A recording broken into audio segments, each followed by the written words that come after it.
yang saat ini kebetulan News mengadakan sebuah wawancara khusus ya dalam dialog podcast Kedai Kopi, berbincang masalah fenomena seorang pemimpin Jawa Barat, Kang Deddy Mulyadi, yang kita kenal dengan istilah julukan Bapak Aing.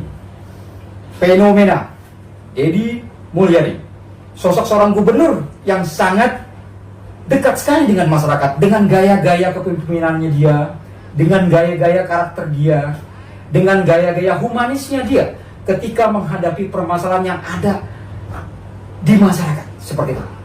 Kali ini saya akan menampilkan salah satu tokoh, kebetulan beliau juga asli putra tanah Pasunda, dan beliau juga tidak asing di kalangan masyarakat Kabupaten Bogor, karena kebetulan beliau domisilinya di wilayah Kabupaten Bogor. Bung Fahri, salah satu ketua umum dari GBNN. Selamat siang, Bung Fahri. Selamat siang, Sampurasun. Rampes, bagaimana kabarnya? Ini saya jelasin dulu, GBNN itu kan, jelasin apa itu GBNN ya? GBNN itu apa? GBNN itu arti Garda Bela Negara Nasional. Garda Bela Negara Nasional. Bentuk dari GBNN sendiri itu apakah lembaga, apakah ormas, atau apa? Kalau di dalam SK Kemenkumham itu disebutnya perkumpulan ya, mungkin perkumpulan itu ormas ya. Ormas? Ya, maksudnya ormas. Perkumpulan. Ya, dimana saya masuk dan dipercaya menjadi ketua umum GBNN ini karena banyak beberapa visi misi saya yang dulu oleh pendiri almarhum Pak Sarif Tahir di LPRI ya, Lembaga Kekuasaan Reformasi Indonesia. Jadi kita mempunyai cita dan visi yang sama. Jadi bela negara itu bukan hanya angkatan senjata, itu bukan itu aja. Mencintai lingkungan hidup itu bagian dari bela negara. Yang terpenting. Yang terpenting. Karena kondisi saat ini kita tidak berperang, BNN turun untuk memperhatikan lingkungan hidup. Nah itu saya wajibkan. Ekosistem alam. Semuanya, karena semua lingkungan hidup itu akan berpengaruh kepada kehidupan anak cucu kita. Betul. Kalau kita tidak jaga, betul, negara ini akan hancur. Saya sepakat. Oke, Bung Fahri, kita bincang santai nih, Bung Fahri. Sebelumnya juga saya ucapkan minal aidin wal faizin nih. Ya, sama-sama. Untuk keluarga besar, ya. Dari Bung Fahri sendiri selaku ketua umum, juga keluarga besar dari GBNN ya. GBNN tersebar di mana aja kepengurusannya? Ya udah, dari kalau lagu dibilang dari Sabang sampai Merauke ada itu. Ada. Berarti ribuan anggotanya. Ribuan. Dan Pak Fahri sendiri. Nah, saya mau tanya lagi nih. Enaknya nih supaya lebih akrab, Bang Fahri, Bung Fahri, apa Kang Fahri, atau Pak Fahri? Kalau di Cirebon itu ada dua ya. Yang lebih akrab itu kalau nggak manggil Akang, A, terserah. Ada dua. Akang atau A. Kalau AA kan kayaknya satu keluarga, tapi kalau Akang kan banyak nih. Kayaknya lebih sepakat Akang. Saya panggil Kang Fahri. Kalau di Cirebon Aang. Aang. Oh gitu ya. Itulah hebatnya budaya-budaya Sunda. Ya. Pengembangan bahasa itu banyak sekali. Betul. Ya, contoh kalau saya silakan dahar, Tuang. macam-macam kan gaya bahasanya. Walaupun saya sendiri juga orang asli tanah Jawa Barat, ya, lahir di Bogor saya.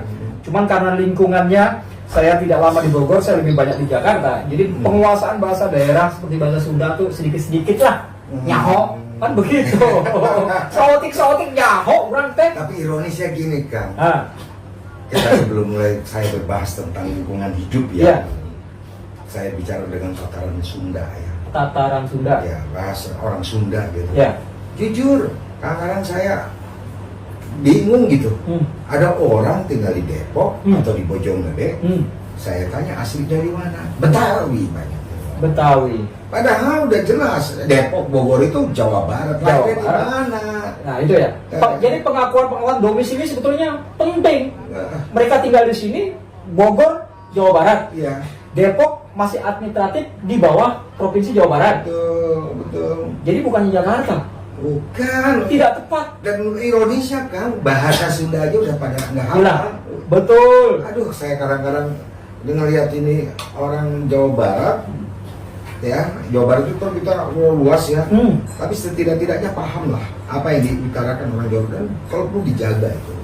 Jadi begini istilahnya Kang Pari nih, tugas kita adalah mengembalikan kultur dan budaya Sunda. Ya, sepakat. Pengakuan itu harus diakui dulu sama orang-orang Sundanya, karena banyak sendiri orang Sunda mulai terkikis, ya budayanya, perilakunya, hegemoni pergaulannya yang begitu luas ya. Sebelum kita melakukan bincang-bincang lebih dalam, kebetulan temanya hari ini kita bicara tentang fenomena seorang gubernur Provinsi Jawa Barat, Kang Deddy Mulyadi, yang belum lama dilantik sebagai gubernur terpilih. Nah, beliau ini fenomena menurut saya. Kenapa dikatakan fenomena? Julukan Bapak Aing itu melekat, ya melekat di pikiran, di hati masyarakat Jawa Barat, bahkan bukan hanya Jawa Barat juga, wilayah-wilayah lain juga mereka menyertai. Setahu saya begitu. Kita akan membahas mengenai fenomena seorang pemimpin Jawa Barat, Kang Deddy Mulyadi, yang kita kenal dengan sapaan Bapak Aing. Kang Pari, bicara soal Kang Deddy Mulyadi, apa sih yang Kang Pari lihat dari sosok kepemimpinan Deddy Mulyadi, Bapak Aing? Ayo, seperti apa? Kayaknya kagum banget sih sama Kang Deddy. Ya, Cinta banget kayak Kang Deddy. kagum ya. Dari sisi mana melihat kekagumannya? Saya tuh melihat Kang Deddy itu sejak beliau masih jadi bupati. Bupati Purwakarta ya? Iya. Oke. Di mana ada fenomena beliau bikin patung kemudian dirubuhin. Oh gitu? Ada. Itu tahun berapa itu? Aduh, tahun berapa? Udah terlalu lama ya waktu beliau Bikin masih. patung dirubuhin? Iya. Alasannya kenapa dirubuhin? Musik. Waduh, ya nggak bisa gitu juga. Bahkan beliau kalau nggak salah ya itu kemudian memberikan ceramah atau ke kuliah ya, kuliah umum mungkin di UI sampai dikejar-kejar Luar biasa. oleh suatu kelompok gitu. Saya bilang ya kalau namanya budaya itu nggak boleh hilang. Pada saat budaya hilang, negara juga akan hilang. Betul. Kuatnya suatu negara. Lihat Jepang mempertahankan budaya mereka. Ya, peradaban mereka. Wih, kuat semuanya kuat sekali. Mereka tidak pernah malu. Nah, kembali bicara tentang visioner, tentang tombol ini. Jadi saya ngefan dengan wawasan visionernya beliau. Okay. Dari saya pernah berdebat waktu beliau masih Purwakarta. Kenapa beliau tidak jadi gubernur aja? Wah belum. Wah ada lah dengan satu kelompok tertentu. Iya. Terus pada saat sudah main gubernur gue bilang ini Kang Deddy ini udah bukan levelnya gubernur, seharusnya udah levelnya RI 1 ini, kenapa nggak diajukan waktu yang kemarin pilpres itu karena betul-betul kalau saya melihat ada apa ya aura dia itu yang saya katakan tidak pencitraan. Betul memang. Jadi saya bilang gini, seorang pemimpin itu bukan tentang seorang yang berkuasa yang duduk hanya di balik meja terus memerintah kemudian turun melakukan pencitraan diri tanpa dia melakukan hal-hal yang sangat prinsip. Jadi istilah kasarnya gini, KDM, Kang Deddy Mulyadi mengenal Kang Pahri, mengenal KDM, apakah secara langsung atau melalui konten-kontennya juga? Saya pernah bertatapan langsung bukan berkomunikasi melihat beliau, tapi pada saat itu posisi kita bukan siapa-siapa lah ya. Ya pernah lihat beliau ceramah-ceramah, pernah waktu di Unpad juga ya kalau nggak salah, kan saya alumni Unpad. Ya. Terus di konten di media, waktu dulu Kang Deddy belum pernah membuat konten-konten zaman dulu ya.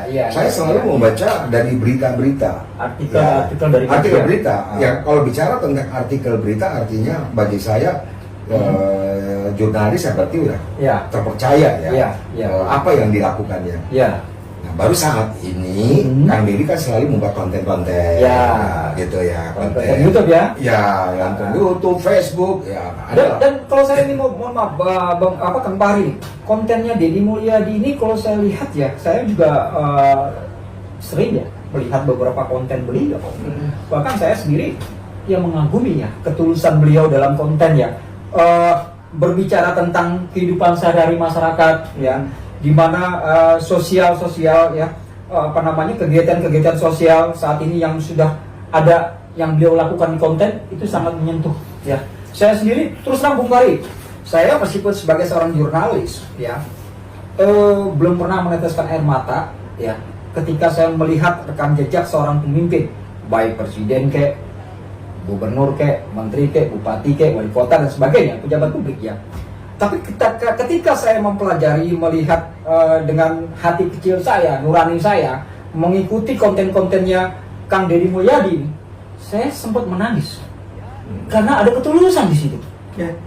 Deddy itu tulus, dia bersentuhan dengan masyarakat karena setahu saya seorang pemimpin yang baik adalah yang tahu persoalan terjadinya di lapangan. Ya, makanya yang tadi saya bilang soal pemimpin kita itu. Sepakati dulu. Sepakat nggak kira-kira? Sepakat. Bahwa Kang Deddy adalah pemimpin yang betul-betul mengetahui permasalahan di bawah. Saya potong. Makanya tadi yang saya bilang, saya sepakat. Seorang pemimpin itu bukan hanya duduk di belakang meja dan di pencitraan, tetapi dia seorang visioner dan adaptif, yang bisa menyesuaikan dengan keadaan dan waktu saat ini. Betul. Beliau itu saya melihat dengan mata saya sendiri. Saya tahulah mana yang disebut pencitraan, mana yang tidak tahu. Itu lumrah, natural sekali. Kita lihat ya Kang Deddy nangis waktu ada lihat lingkungan di puncak itu bagaimana hancurnya. Iya. Kalau berbicara itu benar, saya sendiri kalau melihat waktu saya ke situ Lembang, ke Tangkuban Perahu, saya melihat juga, atau saya melihat lingkungan hidup ini, hutan-hutan kita yang sudah dibabat, sedih saya, nangis saya juga. Alih fungsi itu. Bisa jadi alih fungsi, itulah saya bilang, pada lingkungan hidup ini bukan udah skalanya, kalau tidak diperhatikan bukan hanya skala nasional, internasional pun akan melihat. Iya. Oke. Internasional juga akan melihat. Oke Kang, semangatnya luar biasa nih Kang Fahri ini. Ya, saya kalau bicara tentang lingkungan hidup, saya orang nomor satu. Tapi boleh lingkungan hidup akan membela habis-habisan, tapi membela juga kamera kita di belakang kelihatan ketutupan tuh. Iya. Saking semangat ya. Saking semangat. Karena gini, fenomena Kang Deddy Mulyadi ini kan menjadi buah bibir, bukan hanya dari masyarakat Jawa Barat saja, ya. Secara nasional, karena saya lihat konten-konten beliau ya di Facebook, di ruang media sosial begitu booming ya. Tapi ada juga sebagian pengamat ya yang mengatakan bahwa gaya kepemimpinan Kang Deddy ini kesannya sendiri. Ya. One man show. Ya, kesannya. Itu bagaimana? Menurut Kang Fahri, apakah Kang Deddy Mulyadi di one man show tidak melibatkan perangkatnya dia ketika dia ada menjalankan tugas sebagai gubernur? Ya, kalau untuk saat ini bukan one man show, bagus dia. Dia tidak mendapatkan istilahnya zaman-zaman kita udah tua gini dulu kan ada istilah ABS. Asal bapak senang. Kalau dia mah nggak langsung lihat. Ya memang, tapi beberapa pengamat kebijakan publik, bahkan pengamat politik, adalah saya membaca di ruang-ruang medsos juga bahwa gaya kepemimpinan Kang DM ini lebih banyak secara wamenso. Nah itu kan kalau wamenso itu kan bekerja memutuskan sendiri. Itu sepakat nggak? Saya sepakat tuh, dia kepemimpinan. Dia tahu jelek buruknya Jawa Barat, nanti dia yang bertanggung jawab. Walaupun Kang Deddy ini dikritisi sama pengamat publik dan sebagainya, gaya pemimpinan sendiri-sendiri. Ya, saya mau bilang pengamat publik saya juga tapi bisa. Tapi begini, walaupun itu menjadi pro dan kontra itu biasa. Dalam sebuah kepemimpinan, siapapun yang menjabat pro kontra itu biasa, karena itu merupakan bagian dari demokrasi. Dengan pro kontra ini, saya rasa tidak akan menyurutkan gaya kepemimpinan dia yang tidak dibuat-buat. Ya. Saya berharap seperti itu. Memang seperti itu karakter Kang Deddy ya. Lanjutkan aja Kang Deddy one man show di lapangan. Nanti pada saat Kang Deddy sudah melihat kenyataan di lapangan, baru dipanggil. Tapi masyarakat kita sebetulnya membutuhkan seorang pemimpin seperti Kang Deddy, meskipun pengamat publik mengatakan Kang Deddy ini wamenso, tapi masyarakat kita ingin seperti itu. Bukan pejabat, bukan seorang pemimpin kepala daerah yang bekerja selalu mengikuti alur birokrasi dan sebagainya. Lambat kalau menurut saya sih aturan birokrasi menyelesaikan informasi. Saya ini kan ketua umum. Saya, dan sama saya Merauke mau di semua pulau ada anggota saya. Oh gitu. Jadi banyak aja bilang gua sirik, ya istilahnya saya sirik ketua ngelihat gubernur Jabar luar biasa ini, gubernur kita kayak beliau tidak ya, sampai begitu membandingkan gubernur-gubernur mereka dengan gaya kepemimpinan Jawa Barat ya, iya. KDM ya. Iya. Jadi memang KDM kisah katakan Kang Fahri, KDM ini menjadi fenomena nasional ya, gaya kepemimpinan kepala daerah yang begitu dirindukan, bukan hanya masyarakat Jawa Barat saja, di luar Jawa Barat juga menginginkan. Seperti kemarin kan dia menghapuskan denda pajak kendaraan bermotor ya, yang sudah belasan tahun, bahkan ada yang puluhan tahun, dihapuskan cukup bayar setahun. Kalau bicara tentang 100 hari kerja, Kang Deddy, Terobosan Kang Deddy ya, itu sudah sangat dirasakan. Gimana? Sudah sangat dirasakan. Ini Kang Deddy nih, kayak udah 100 hari atau belum ya? Lagi berjalan belum 100 ya, hari. belum. Tapi kebijakannya sudah dirasakan. Betul, saya sendiri, saya pribadi, saya beli kendaraan bekas, mati 3 tahun, pajaknya kan besar mobil. Dengan kebijakan Kang Deddy, saya tertolong loh. Kang, itu masalah yang memang dirasakan oleh pemilik kendaraan. Iya. Tetapi ini yang dulu yang sering saya turun di lapangan, anggota-anggota saya adalah ijazah yang ditahan. Nah, Sejak Pak Deddy, walaupun masih belum dilantik, dia mengatakan bahwa jangan ada yang ditahan. sekolah menahan. Iya. Itu luar biasa. Ya sebetulnya kan sekolah kenapa nahan sih, orang dia dapat bos kok. Itulah makanya saya Dan aku dulu- sebut kemanain. Gini Kang, makanya saya suka prihatin. Saya pernah sampai berkontak dengan anggota dewan kan. Kalau perlu saya itu kan ijazah itu kan haknya anak. Ngapain ditahan? Saya itu setiap seminggu sekali ada yang lupa perempuan, khususnya perempuan kasihan loh. Karunya. Bisa dia kerjanya akhirnya apa? Anak saya ngomong, ya si itu kerja di bar ini. Kenapa? Karena ini sekolah sama kamu. Ijazahnya kan ditahan karena belum bayar. Ya Allah. Akhirnya dia kerja di bar, di klub malam. Kalau dia lama-lama kehidupannya di klub malam, mohon maaf lupa rusak dia. Rusak. Tapi kalau di SMA dia kan bisa melamar pekerjaan dengan Tempat lain yang lebih di tempat yang performa, layak, lebih gitu. menjanjikan Betul. masa depan dia. Iya. Oke. Gara-gara ijazahnya ditahan. Gara-gara ijazah ditahan. Tapi akhirnya sekarang berdampak. Wah, orang pada saat udah datang anggota saya luar biasa. Ini di daerah lain pun sama, banyak ijazah yang ditahan. Tapi melalui kebijakan dari Pak Deddy saat ini jadi gubernur. Parameter ini. Ya karena begini Kang, begitu maraknya setiap tahun orang tua murid itu kan sebetulnya sudah sangat keberatan untuk membiayai sekolah. Ya. Negara sudah membantu orang tua murid dengan Ya, bos. betul. Bos dibantu, tapi tetap aja ada ijazah ditahan. Ya. Belum lama lagi juga nanti anak TK lah disuruh apa namanya Wisuda. Memangnya dia sarjana, memangnya dia pendidikannya seterata akademi harus wisuda, kan itu mengada-ngada. Ya. Terus studi tour seperti apa? Nah. Faedahnya apa? Studi tour itu saya sempat berdebat. Debat apa ya? Saya bilang saya tuh mau kita studi itu apa di lingkungan Jawa Barat aja lah. Ya nggak usah jauh-jauh, mau ngapain? Jawa Barat ini banyak tempat-tempat yang harus dikunjungi ya. Ya karena sebenarnya. mungkin panitia studi tournya ada ini kali. Ya mungkin seperti itu. Berharap ada kelebihan dari satu siswa. Ya pastilah itu kalau saya katakan ya. Betul. Ya apa ya, memanfaatkan di luar daerah, belum banyak kita dengan kejadian tabrakan. Ya kalau tabrakan itu memang Allah yang Tapi kecapean supir itu akan lebih capek dia perjalanan dari Cirebon misalnya dari Bogor ke Jawa Timur atau apa, lebih capek daripada misal ke Bandung. Tasik kan jaraknya lebih dekat, resiko capek enggak gitu. Oke, saya ini juga saya apresiasi rasa kecintaan Kang Fahri nih terhadap Kang Deddy Mulyadi nih. Satu lagi yang saya ingin tanyakan, Kang Fahri dulu pernah bertemu sama KDN nggak? Tahun-tahun lalu pernah ketemu sama dia? Pernah bersamaan di salah satu acara. Gitu. Iya. Kira-kira kalau Kang Fahri bisa ketemu lagi saat ini, ada kebanggaan apa? Gini, perbandingannya gini. mau ketemu sama Kang Deddy Mulyadi. Mungkin kalau Kang Mangri sekeras ketua umum sering lah ketemu pejabat tinggi, menteri dan pejabat-pejabat pernah ya. Tapi dengan Kang Deddy ini Dengan gimana? jenderal aja saya bukannya pernah ketemu, sering ketemu dengan jenderal. Tapi kalau nggak tahu nih kalau mau dengan Kang KDM ini pengennya luar biasa itu. Pengen sekali ketemu dia. Kayaknya ingin ngobrol nih Kang Pengen KDM. sekali ketemu Bapak Aing. Iya, Bapak Saya Aing. juga selaku jurnalis yang mengamati kebijakan beliau. Kalau mengamati kebijakan KDM itu setelah dia dilantik, karena saya sebagai jurnalis, saya melihat, mengamati kebijakan beliau, menjalankan sistem pemerintahan sebagai seorang gubernur. Tapi sebelum itu, saya nggak pernah melihat dia. Setelah saya melihat dia, rekam jejaknya, ya, secara langsung sebagai jurnalis, maupun tidak langsungnya melalui akun-akun channel-channelnya dia, saya terenyuh. Saya sendiri pribadi, yang saya katakan tadi, saya belum pernah menangis air mata saya ketika saya mewawancari pejabat atau bertemu pejabat, ya.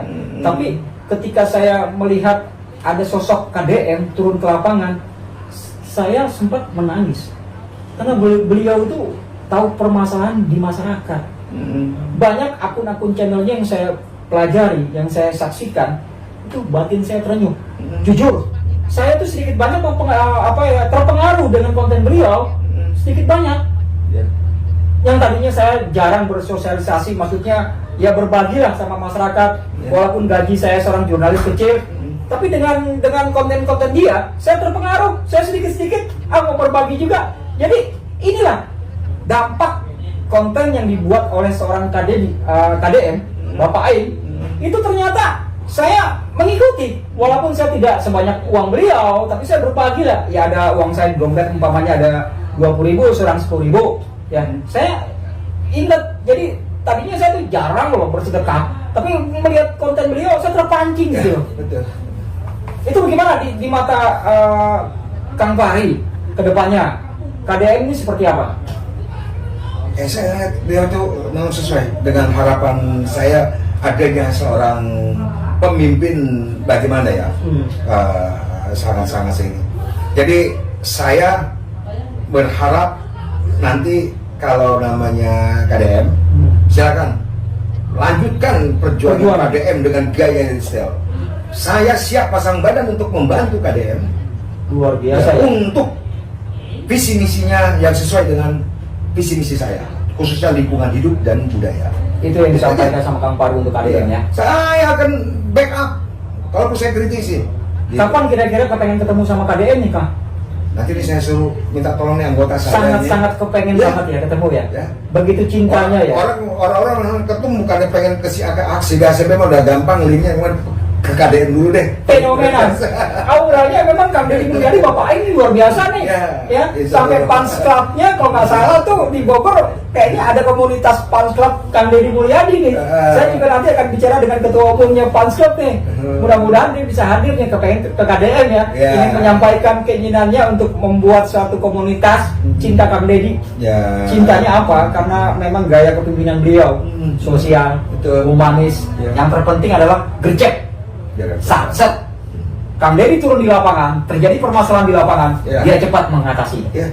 Ya, seperti itu. Betul. Oke, sebagai penutup nih, Kang Fahri.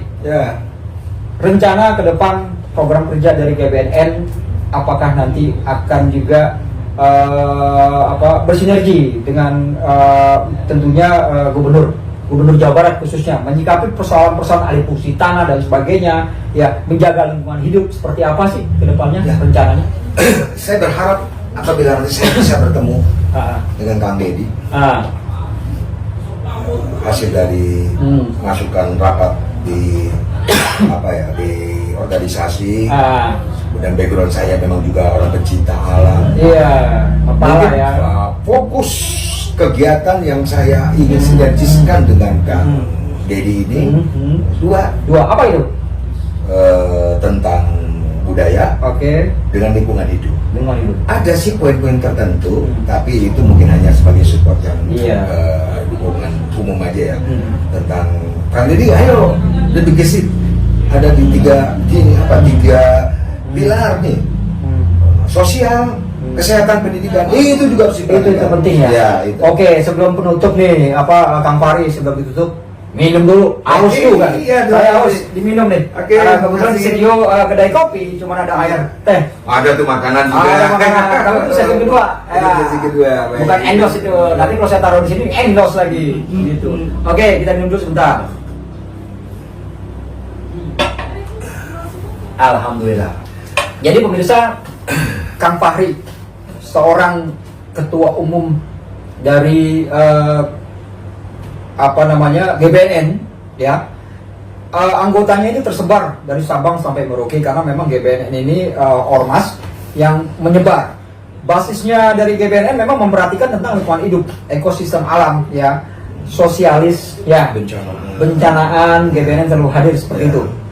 Bung Fahri sebagai penutup aja nih, supaya bincang-bincang kita bisa nanti next ke depannya ada bincang kedua lah, nanti siapa tahu Kang Fahri nanti mau ke tempatnya KDN, ya. Nanti kalau saya bisa hadir, saya bisa meliput, itu luar biasa tuh buat saya. Gitu. Mudah-mudahan nih kalau ada rencana nih KDN, jangan lupa ya undang kita juga. Kita akan dampingi karena saya perlu itu. Karena saya sendiri sebagai jurnalis, sebagai host juga tertarik sama KDN. Tertarik. Luar biasa. Saya memperbandingkan gaya kepemimpinan dia sebagai pejabat publik sekelas gubernur dengan gubernur-gubernur lain. Tentunya tidak mengurangi kekaguman saya dengan gubernur yang lain. Beliau ini berbeda. Karakternya berbeda. Walaupun orang mengatakan banyak, Dedi itu wamenso, gaya kepemimpinan beliau. Tapi itu menurut pengamat. Tapi di masyarakat menyukai itu. Bersentuhan langsung gaya seorang pemimpin yang langsung turun ke lapangan, melihat penderitaan rakyatnya, dia bisa menyelesaikan permasalahan itu, ya itulah KDM. Itu pengamatnya yang ngomong tuh. Nah, itu pengamat birokrasi kayaknya. Jadi pengen rombongan kayak bebek gitu. prosedural. Jadi kunjungan kagak ada yang gitu. Wamenso datang, itu pemimpin. Nanti hasil investigasinya Kang Dedi sendiri dengan kasat mata yang tidak berdasarkan informasi ABF, dia akan evaluasi pasti dengan tim baru. Nih saya mendapatkan ini nih baru. Itu seperti itu. Masa datang bersama-sama Wamenso aja terus Pak. Wamenso. Oke, pemirsa, podcast Kedai Kopi, kita akan menutup momen dialog kita dengan Ketua Umum GBNN Kang Fahri, ya, berbicara tentang KDM. Itu nggak ada habisnya, Kang. Jadi spot kita, waktu kita terbatas juga. Makanya tuh cerita tentang peristiwa KDM gitu. Kekaguman kita, kekaguman masyarakat Jawa Barat, terutama saya sebagai warga masyarakat Jawa Barat, pemegang kartu KTP Kabupaten Bogor. Saya pribadi bangga loh punya pemimpin seperti Kang Dedi loh sebagai gubernur. Saya melihatnya ini fenomena. Pantas kalau orang bilang Bapak Aing, Bapak gue juga. Saya aja secara dalam sama berorganisasi nggak ada yang namanya seperti ini. Baru kali ini pengen ketemu, ya ketua umum pengen ketemu. Jadi gitu Kang KDM, Bapak Aing. Ini ketua umum aja ingin ketemu dengan Kang Dedi nih, Kang Haji nih. Bagaimana nih? Apakah bisa nih? Mau ketemu nih, saya juga mau ketemu Kang Dedi. Saya kagum, bukan apa-apa. Gaya kepemimpinan Anda luar biasa gitu, berbeda dengan gaya-gaya pemimpin-pemimpin di wilayah lain seperti itu. Oke, rekan-rekan, para pemirsa yang sedang menikmati podcast Kedai Kopi, kita akan melanjuti next ke depan dengan Bung Fahri kalau beliau diundang ke KDN. Kalau nggak diundang ya susah juga. Gitu kan. Oke, seperti itu bincang-bincang santai kita tutup dengan ucapan Assalamualaikum warahmatullahi wabarakatuh. Oke, terima kasih. Terima kasih Bung Fahri. Oke. Sukses. Mudah-mudahan Jawa Barat bukan istimewa, lebih istimewa. Saya percaya. Oke, terima kasih. Selamat siang.